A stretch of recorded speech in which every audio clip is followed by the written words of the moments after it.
Hello everyone, welcome to all of you to my YouTube channel Chemitech. I am presenting you the topic-wise study of chemistry of class 10th. The first chapter is chemical equation and reaction, and in this video we will discuss about the first part of the chapter. Okay, so let's start. First thing is chemical reaction. Chemical reaction. So chemical reactions are those process in which new substance with new properties are formed. ठीक है, chemical reaction एक ऐसा process है जिसमें नए substance का नए properties के साथ फॉर्मेशन होता है। ध्यान दीजिएगा, नए सब्सटेंस का फॉर्मेशन होना चाहिए नए प्रॉपर्टीज के साथ। ठीक है, एग्जांपल के जरिए इसको समझते हैं। ठीक है, for example hydrogen react with oxygen to form water. ठीक है, देखिए, hydrogen is the fuel and oxygen is the supporter of combustion, and the product is extinguisher of fire, which is totally different from the initial substance. ठीक है, मतलब जलने वाला जलाने वाले के साथ रिएक्ट कर रहा है तो क्या बना रहा है, बुझाने वाला। देखिए यहाँ से डेफिनेशन भी आपका क्लियर हो जाएगा कि नया सब्सटेंस का फॉर्मेशन क्या हो रहा है, वाटर का फॉर्मेशन हो रहा है। ठीक है, और इसका जो प्रॉपर्टीज है वो हाइड्रोजन और ऑक्सीजन दोनों से अलग भी आ रहा है। ठीक है, तो सिंपल सा बात है कि केमिकल रिएक्शन क्या होता है कि एक ऐसा प्रोसेस होता है जिसमें नए सब्सटेंस का फॉर्मेशन होता है नए प्रॉपर्टीज के साथ। ठीक है, आगे बढ़ते हैं हम लोग। नेक्स्ट है हमारे पास a chemical reaction consist of two terms. ठीक है, first one is reactant and another one is product. ठीक है, एक केमिकल रिएक्शन जो होता है दो चीज से मिलकर बना होता है, रिएक्टेंट एंड प्रोडक्ट से। ठीक है, देखते हैं इसका डेफिनेशंस क्या होता है। Reactant, the substance which takes part in a chemical reaction is called reactant. मतलब किसी भी केमिकल रिएक्शन में जो सब्सटेंस पार्टिसिपेट करता है उसको क्या बोलते हैं हम लोग, रिएक्टेंट बोलते हैं। दूसरा डेफिनेशन देखते हैं, those substance which lies on the left side of the arrow line in a chemical reaction is called reactant। किसी भी केमिकल रिएक्शन में जो लेफ्ट साइड होता है एरो के उसको हम लोग क्या बोलेंगे, रिएक्टेंट बोलेंगे। ठीक है, उसके बाद बात करते हैं हम लोग प्रोडक्ट का। प्रोडक्ट क्या होता है, the substance which forms as a result of a chemical reaction is called product. किसी भी केमिकल रिएक्शन के रिजल्ट के जरिए, किसी भी केमिकल रिएक्शन के रिजल्ट के रूप में जो सब्सटेंस का फॉर्मेशन होता है उसको क्या बोलते हैं हम लोग, प्रोडक्ट बोलते हैं। ठीक, दूसरा डेफिनेशन देखते हैं, दो substance which lies on the right side of the arrow in a chemical equation is called product. मतलब किसी भी केमिकल इक्वेशन के प्रोडक्ट के रूप में राइट साइड में जो लिखा जाता है उसको हम लोग क्या बोलते हैं, प्रोडक्ट बोलते हैं। ठीक, इसको अब हम लोग क्या करते हैं कि एक एग्जाम्पल के थ्रू समझते हैं तो ज़्यादा बेटर तरीके से हम लोग समझ सकते हैं। Let us consider a hypothetical reaction. ठीक है, एक काल्पनिक रिएक्शन हम लोग क्रिएट करते हैं। ठीक है, तो ए और बी जो है वो हमारा क्या कर रहा है, आपस में रिएक्ट करके क्या बना रहा है, सी एंड डी बना रहा है। ठीक है, ए और बी जो है रिएक्ट करके हमारा क्या बना रहा है, सी एंड डी बना रहा है। अभी आप लोगों ने देखा कि मैंने दो दो डेफिनेशंस दिया रिएक्टेंट के एंड प्रोडक्ट के, क्या क्या था वो सो देखते हैं। ठीक है, पहला कह रहा था कि जो रिएक्शन में पार्टिसिपेट करे वो रिएक्टेंट कहलाता है। तो यहाँ आप देख रहे हैं कि ए और बी आपस में रिएक्ट कर रहा है, मतलब रिएक्शन में पार्टिसिपेट कर रहा है, तब जाकर रिजल्ट हमारा सी एंड डी बन रहा है। तो यहाँ हमारा ए एंड बी जो हो जाएगा क्या हो जाएगा, रिएक्टेंट हो जाएगा। ठीक, दूसरा डेफिनेशन मैंने कहा कि किसी भी केमिकल इक्वेशन के लेफ्ट साइड में जो सब्सटेंस होता है वो रिएक्टेंट कहलाता है। देखिए यहाँ पे ए और बी, ये रहा हमारा एरो लाइन, और इस एरो लाइन के लेफ्ट साइड में ए एंड बी है, तो ये हमारा क्या हो जाएगा, रिएक्टेंट हो जाएगा। दूसरा प्रोडक्ट के लिए मैंने क्या क्या डिफिनेशंस लिया, पहला लिया कि जो केमिकल रिएक्शन के रिजल्ट के रूप में बन के आए। देखिए यहाँ ए और बी रिएक्ट कर रहा है तो रिजल्ट के रूप में हमारा सी एंड डी बन रहा है, जो कि क्या कहलाएगा, प्रोडक्ट कहलाएगा। दूसरा डेफिनेशन मैंने लिया कि जो एरो लाइन के राइट साइड में, देखिए ये एरो लाइन और इसके राइट साइड में है ये, तो ये क्या कहलाएगा, प्रोडक्ट कहलाएगा। ठीक है, एक और एग्जांपल देखते हैं। देखो आप लोग यहाँ पे H2 और O2 हाइड्रोजन एंड ऑक्सीजन आपस में क्या कर रहा है, रिएक्ट कर रहा है। ठीक है, और लेफ्ट साइड भी है एरो का, तो ये क्या कहलाएगा, रिएक्टेंट। ये लोग क्या कहलाएंगे, रिएक्टेंट कहलाएंगे। ठीक है, और as a result of hydrogen and oxygen यहाँ पे फॉर्मेशन हो रहा है वाटर का, तो ये क्या कहलाएगा, हमारा प्रोडक्ट कहलाएगा। ठीक है, यहाँ तक तो किसी को कोई दिक्कत नहीं आई होगी। ठीक है, आगे बढ़ते हैं हम लोग।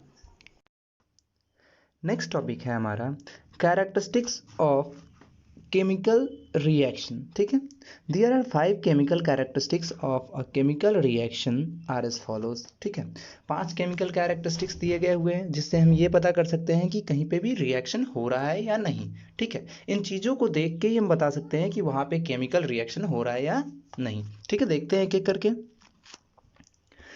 पहला है हमारा एवोल्यूशन ऑफ गैस। ठीक है, अगर किसी रिएक्शन में गैस का एवोल्यूशन हो रहा है तो हम क्या कहेंगे कि वहाँ पे केमिकल रिएक्शन हो रहा है। ठीक है, कैसे, एग्जाम्पल देखते हैं।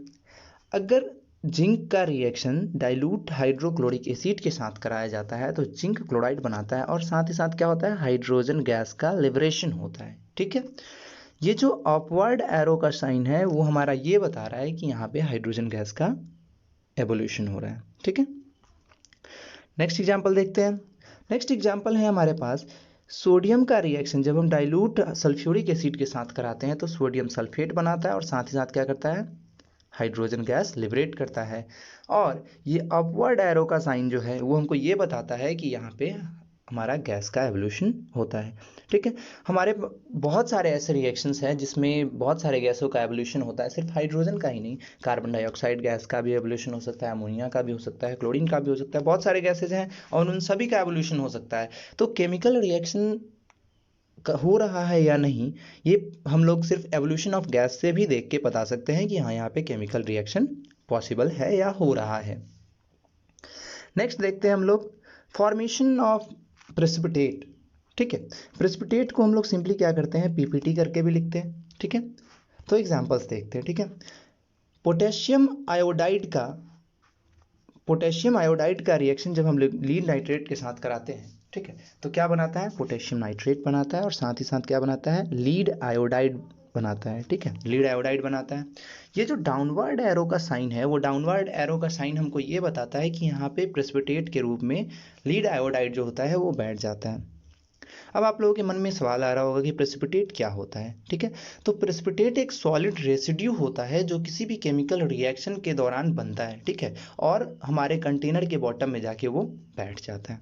ठीक, दूसरा एग्जांपल लेते हैं, सिल्वर नाइट्रेट का रिएक्शन जब हम सोडियम क्लोराइड के साथ कराते हैं तो सोडियम नाइट्रेट बनाता है और साथ ही साथ सिल्वर क्लोराइड का प्रेसिपिटेट बनाता है। ठीक है, ये देखिए डाउनवर्ड एरो का साइन है, क्या बता रहा है कि यहाँ पे प्रेसिपिटेट का फॉर्मेशन हो रहा है। ठीक है, कोई दिक्कत, आगे देखते हैं। नेक्स्ट है हमारा चेंज इन कलर। ठीक है, देखिए सिल्वर नाइट्रेट है हमारा, ठीक, सिल्वर नाइट्रेट सोडियम क्लोराइड क्या है, कलरलेस है।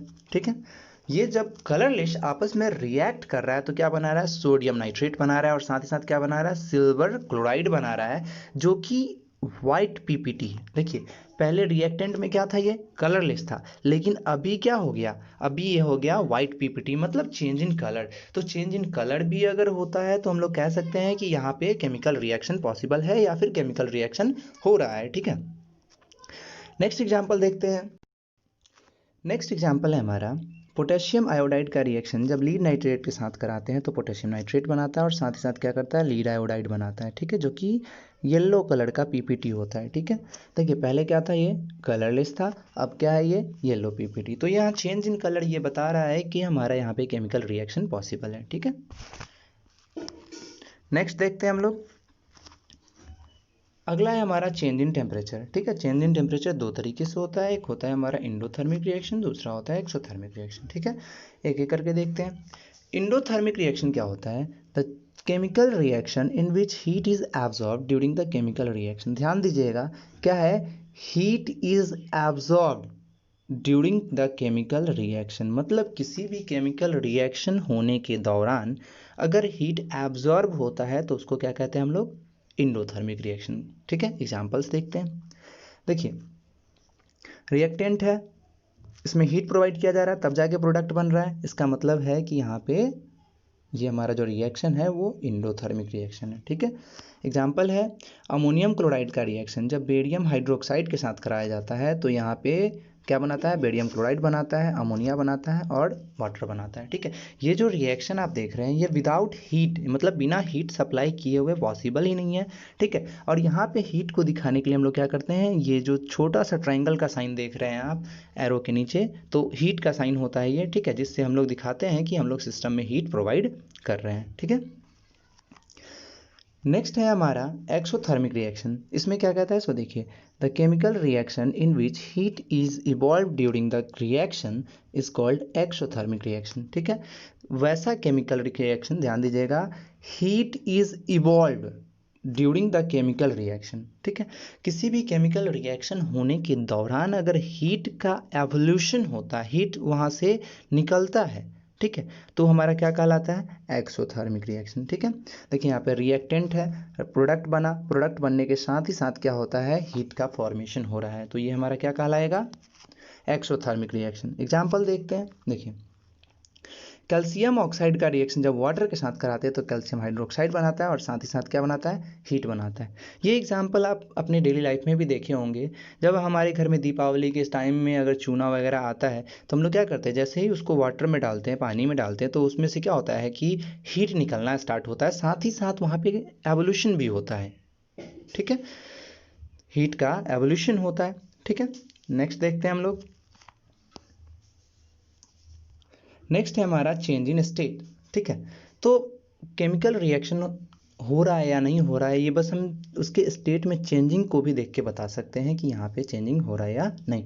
जैसे देखिए हाइड्रोजन क्या है, हाइड्रोजन ऑक्सीजन के साथ रिएक्ट करके क्या बना रहा है, वाटर बना रहा है। अब हाइड्रोजन हमारा गैस है, ऑक्सीजन हमारा गैस है, लेकिन जब एक गैस के साथ रिएक्ट कर रहा है तो क्या बना रहा है, लिक्विड बना रहा है। तो यहाँ जो जो चेंज इन स्टेट हो रहा है वो ये बता रहा है कि हमारा केमिकल रिएक्शन यहाँ पे हो रहा है। ठीक है, दूसरा एग्जांपल देखते हैं, जिंक जो कि सॉलिड के फॉर्म में है, HCl जो कि डाइल्यूट एक्वस सॉल्यूशन के फॉर्म में है, ये जब आपस में रिएक्ट कर रहा है तो जिंक क्लोराइड बना रहा है जो कि एक्वस के फॉर्म में है, और साथ ही साथ क्या कर रहा है, हाइड्रोजन गैस लिबरेट कर रहा है। तो यहाँ भी जो चेंज इन स्टेट हो रहा है वो हमको ये बता रहा है कि यहाँ पे चेंज इन स्टेट के कारण जो है केमिकल रिएक्शन हो रहा है। ठीक है, नेक्स्ट हमारे पास आता है केमिकल इक्वेशन। ठीक है, केमिकल इक्वेशन देखिए सिंपल सा बात है कि the short representation of a chemical reaction in the form of formula and symbols and names of the reactant and product is called chemical equation. ठीक है, देखिए सिंपल सी बात है, कोई भी केमिकल रिएक्शन जो होता है दो टर्म से मिलकर बना होता है, रिएक्टेंट एंड प्रोडक्ट। ठीक है, तो अब इन रिएक्टेंट एंड प्रोडक्ट को जब हम लोग फॉर्मूला के जरिए, सिंबल्स के जरिए या फिर उसके नेम्स के जरिए रिप्रेजेंट करते हैं तो वो चीज़ हमारा क्या कहलाता है, केमिकल इक्वेशन कहलाता है। ठीक है, एग्जाम्पल देखते हैं, देखिए जैसे एक सिंपल सा सेंटेंस हमको दिया जाए, when hydrogen react with chlorine then hydrochloric acid will form, तो हम लोग इसको कैसे इक्वेशन में चेंज करेंगे। ठीक है, देखते हैं, तो देखिए हाइड्रोजन है, क्लोरीन है, आपस में रिएक्ट करके क्या बना रहा है, हाइड्रोक्लोरिक एसिड बना रहा है। ठीक है, तो इसको हम लोग इक्वेशन के जरिए रिप्रेजेंट कर दिए हैं। ठीक है, नेक्स्ट हमारे पास आता है कि केमिकल इक्वेशन जो होता है वो दो टाइप का हो सकता है। ठीक है, दो टाइप का होता है, पहला है हमारा वर्ड इक्वेशन। ठीक है, ध्यान दीजिएगा यहाँ पे, chemical equation represented by words और names of the reactant and product. ठीक है, वैसा केमिकल इक्वेशन जो रिएक्टेंट एंड प्रोडक्ट के वर्ड या उसके नेम के जरिए रिप्रेजेंट करते हैं वो क्या कहलाता है, हमारा वर्ड इक्वेशन। जैसे फॉर एग्जांपल हम बात करें हाइड्रोजन प्लस ऑक्सीजन वाटर, देखिए यहाँ पे हम उसके नेम या वर्ड्स के थ्रू उसको रिप्रेजेंट कर दे रहे हैं, तो क्या हो रहा है, ये इस टाइप का जो इक्वेशन होता है वो हमारा क्या होता है, वर्ड इक्वेशन होता है। ठीक है, बहुत सारे एग्जाम्पल्स आपको देखने को मिलेंगे। ठीक है, नेक्स्ट देखते हैं सिंबल इक्वेशन। सिंबल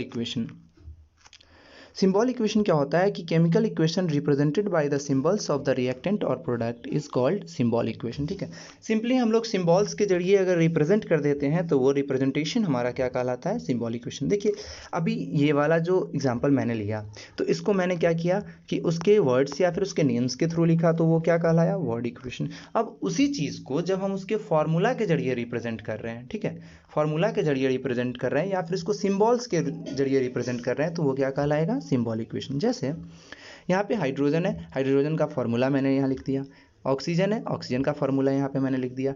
ये तो था हमारा रिएक्टेंट। प्रोडक्ट साइड में वाटर था तो वाटर का फॉर्मूला लिख दिया। तो जब भी किसी इक्वेशन को, जब भी किसी रिएक्शन को अगर हम वर्ड्स या नेम्स के थ्रू रिप्रेजेंट करेंगे तो वर्ड इक्वेशन कहलाएगा, और उसके सिंबल्स या फॉर्मूला के थ्रू रिप्रेजेंट करेंगे तो वो क्या कहलाएगा, सिंबल इक्वेशन कहलाएगा। ठीक है, कोई दिक्कत नहीं होगी यहाँ तक। तो आगे बढ़ते हैं हम लोग।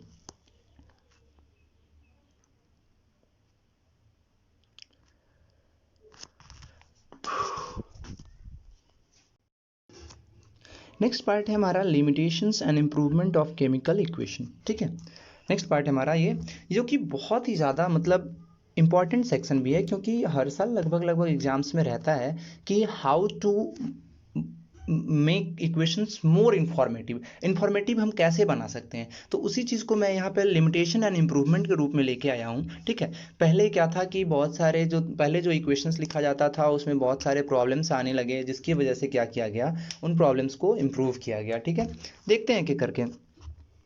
पहला है हमारा लिमिटेशन में, the chemical reaction does not give any idea about the state of the reactant and product. सबसे पहले क्या था कि रिएक्टेंट हो या प्रोडक्ट हो हमारा किस स्टेट में है हमको पता ही नहीं चलता था। हमको पता ही नहीं चलता था कि सॉलिड में है, लिक्विड में है, गैस में है या एक्वस सॉल्यूशन में, हमको इसको बिल्कुल भी पता नहीं चलता था। जैसा कि मैंने यहाँ एग्जांपल में दे रखा है, देखिए यहाँ पे जिंक है, हाइड्रोक्लोरिक एसिड है, जिंक क्लोराइड बना रहा है, हाइड्रोजन गैस बना रहा है, लेकिन हमको इसमें बिल्कुल भी पता नहीं चल रहा है कि कौन सॉलिड है, कौन लिक्विड है, या कौन गैस है, या फिर कौन एक्वस सॉल्यूशन में। ठीक है, इस चीज़ को इम्प्रूव करने के लिए, ठीक है, इस चीज़ को इम्प्रूव करने के लिए क्या किया गया, सो देखिए, for making an equation more informative we write S for solid. ठीक है, देखिए ध्यान दीजिए, S for solid, L for liquid and G for gas and A Q for solution. मतलब सॉलिड के लिए एस लिखा जाना है, लिक्विड के लिए एल लिखा जाना है, गैस के लिए जी लिखा जाना है, और एक्वस सॉल्यूशन के लिए ए क्यू लिखा जाना है। अब कैसे इन्फॉर्मेटिव हो गया, सो देखिए, अब जब हम यहाँ पे जिंक के पास, अब हम जब यहाँ जिंक के पास एस लिख रहे हैं, इसका मतलब है कि हमारा जिंक सॉलिड है। ये देखिए यहाँ पे इसके बगल में भी है एक्वस सॉल्यूशन गैस। तो यहाँ पे क्या है कि जिंक सॉलिड के रूप में है, ये Cl जो है हमारा हाइड्रोक्लोरिक एसिड जो है एक्वस सॉल्यूशन के रूप में है, जिंक क्लोराइड जो है एक्वस सॉल्यूशन के रूप में है, और हाइड्रोजन हमारा यहाँ पे क्या है, गैस के रूप में। ठीक है, तो इससे हमारा क्या हो गया कि थोड़ा सा हमारा जो प्रॉब्लम था कि सॉलिड में है या लिक्विड में है या गैस में है, वो प्रॉब्लम हमारा दूर हो गया। नेक्स्ट लिमिटेशन देखते हैं।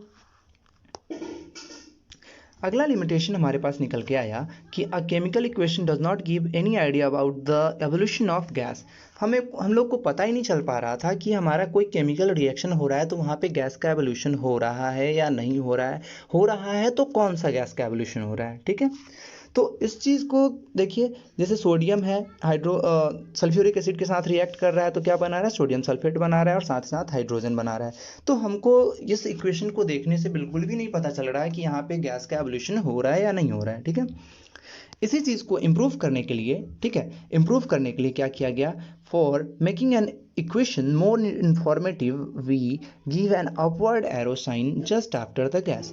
अब क्या हुआ कि जो गैस का फॉर्मेशन होता है उसके जस्ट बगल में हम लोग एक अपवर्ड एरो का साइन दिखाते हैं, जिससे ये पता चल जाता है कि हमारा यहाँ पे गैस का एवोल्यूशन हो रहा है। देखिए, सोडियम जब रिएक्ट कर रहा है सल्फ्यूरिक एसिड के साथ तो सोडियम सल्फेट बना रहा है, और साथ ही साथ यहाँ पे हाइड्रोजन गैस का एवोल्यूशन हो रहा है, जिसमें ये जो अपवर्ड एरो का साइन है वो ये बता रहा है कि यहाँ पे हमारा गैस का एवोल्यूशन हो रहा है। ठीक है, इसके जरिए क्या हुआ कि हमारा जो इक्वेशन जो था पहले कम इंफॉर्मेटिव था, अब ज़्यादा इंफॉर्मेटिव हो रहा है, ज़्यादा इंफॉर्मेशन प्रोवाइड कर रहा है। ठीक है, नेक्स्ट लिमिटेशन की तरफ आगे बढ़ते हैं। नेक्स्ट लिमिटेशन है हमारा, the chemical equation does not give any idea about the formation of precipitate. ये भी एक हमारा लिमिटेशन के रूप में निकल के आया कि हमको प्रेसिपिटेट का फॉर्मेशन का पता ही नहीं चल पा रहा था कि कहाँ प्रेसिपिटेट बन रहा है, कौन सा प्रेसिपिटेट बन रहा है। ठीक है, तो इस चीज़ को इम्प्रूव करने के लिए देखिए यहाँ पे एग्जांपल है, सिल्वर नाइट्रेट का रिएक्शन जब सोडियम क्लोराइड के साथ कराया गया तो सोडियम नाइट्रेट बनाया और साथ साथ सिल्वर क्लोराइड बनाया।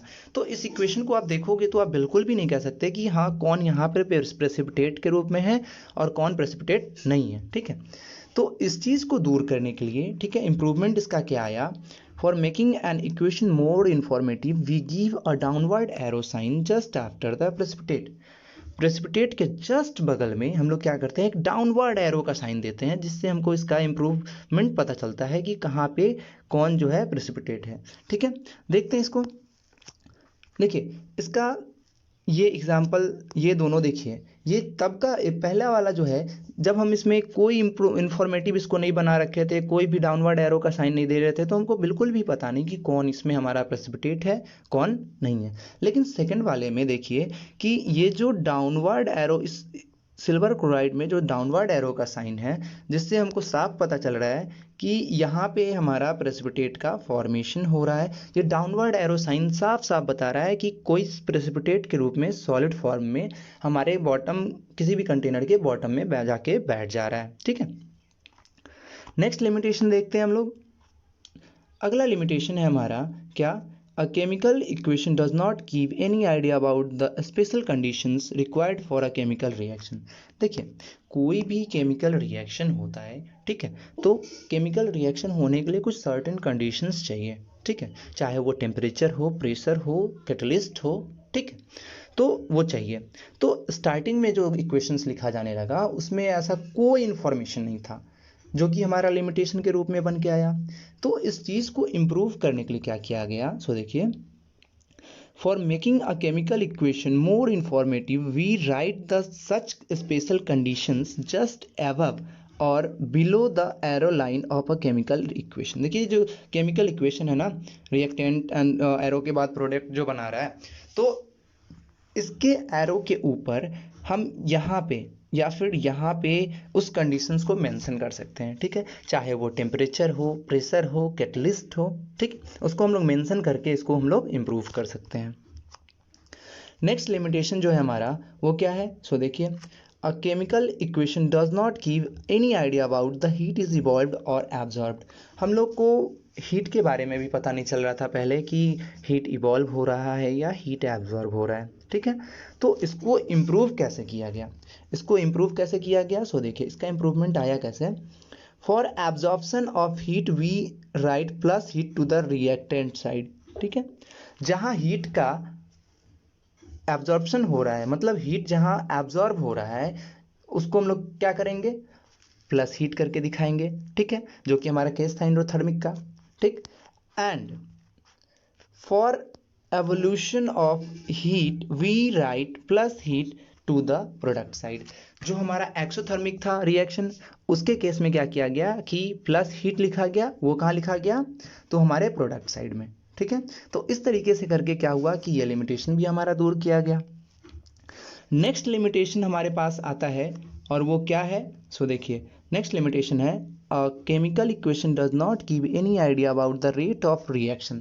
देखिए ये अभी भी लिमिटेशंस के रूप में है, क्योंकि इस चीज़ को दूर करना थोड़ा मुश्किल लग रहा है मुझे, क्योंकि कोई भी केमिकल इक्वेशन ये नहीं बता सकता कि वो केमिकल इक्वेशन कितना फास्ट होगा या कितना स्लो होगा। रेट के बारे में, उसके रेट ऑफ रिएक्शन के बारे में हमको बिल्कुल भी इंफॉर्मेशन नहीं दे पाता है। ठीक है, नेक्स्ट है हमारे पास, a chemical equation does not give any idea about the explosion.